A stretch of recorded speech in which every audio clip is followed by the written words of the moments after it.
上回講到火嘴對我哋架車動力嘅重要性啊，咁火嘴自己裝係咪相當簡單呢？要注意，如果裝得唔好嘅話呢，咁分分鐘就好撚大手尾啦。首先我哋要攤凍架車先至可以裝火嘴啊，如果唔攤凍嘅話呢，係會斷火嘴啊，咁就好撚麻鳩煩噶啦。揀咩牌子啊或者係咩度數嘅火嘴喺上一篇上面就已經講過噶啦，咁大家如果有興趣可以去翻上一篇嘅資訊欄裏面揾翻嘅。咁我就選擇咗日本嘅 NGK 啦，所需嘅工具就有膊頭啦，咁我就唔教大家點樣用膊頭啦，因為我之前 YouTube 啲片已經教過晒噶啦。正常程序就要將舊嘅嗰支火嘴拆落嚟啦，而家可以新舊對比一下，舊嗰支呢就真係有生鏽又成咁樣，見到就真係起雞皮啊！我哋見到火嘴嘅盒後面係有說明啊，咁至少 NGK 有啦，咁佢就寫住開電嘅4分の1。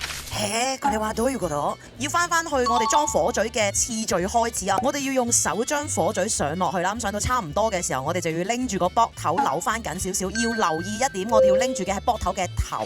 當我哋扭到差唔多緊地嘅時候，就將膊頭嘅圈數扭多1/4。冇錯，其實佢後面寫嘅日文就係1/4個膊頭嘅圈數，唔好多唔好少，1/4，咁就裝完噶啦。好，着車。好 follow 我，你可以知道更加多電單車有用同冇用嘅資訊啊！拜拜。